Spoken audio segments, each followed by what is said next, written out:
지난 문재인 정부에서 민간단체에 대한 국고보조금이 매년 4천억 원씩 증가해서 올해는 5조 4천억 원이 넘는 돈이 지급됐다고 대통령실이 자체 조사 결과를 발표했습니다. 내년 상반기까지 각 부처를 통해서 전면적인 감사를 진행하기로도 했습니다. 조은지 기자입니다. 지난달 촛불 중고생 시민연대는 윤석열 대통령 퇴진 집회를 열었습니다. 이 단체는 여성가족부와 서울시에서 공동 예산을 지원받았습니다. 대통령실은 이를 계기로 민간단체들이 어떻게 정부 지원금을 받고 어디에 사용하는 건지 집행 실태와 규모에 대한 조사에 착수했습니다. 그 결과 지난 7년간 비영리 민간단체에 지원한 국고보조금이 31조 4천억 원에 달하는 것으로 파악했습니다.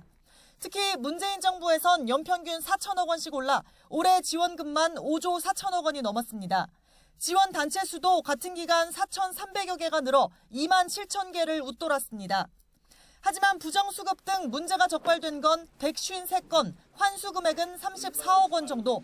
그마저도 국회 국정감사나 언론 보도를 통해 일부만 알려졌을 거라는 게 정부의 인식입니다.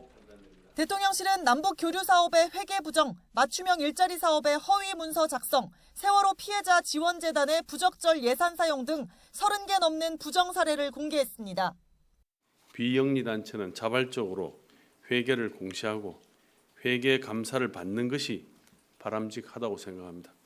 그래야 떳떳하게 활동할 수 있고 국민들의 신뢰가 쌓인다고 생각을 합니다.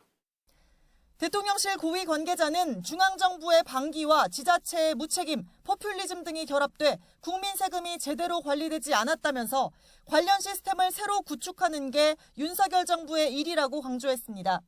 실제 시민단체의 회계 투명성 강화는 윤석열 대통령의 대선 공약이자 새 정부 120대 국정과제에 포함돼 있습니다.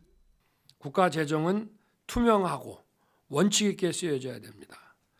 국민의 혈세를 쓰는 곳에 성역은 있을 수 없습니다.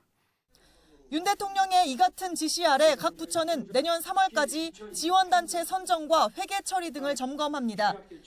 대통령실은 관련 공무원의 부적절한 행위가 드러날 경우 수사 의뢰할 가능성도 열어놨습니다. 대통령실은 좌냐 우냐 단체 성격을 보는 것이 아니라 정부 보조금이 제대로 집행 처리됐는지 확인하는 거라고 밝혔습니다. 하지만 이번 감사가 문재인 정부 시절에 집중될 수밖에 없어 정치적 논란은 피하기 어려워 보입니다. YTN 조은지입니다.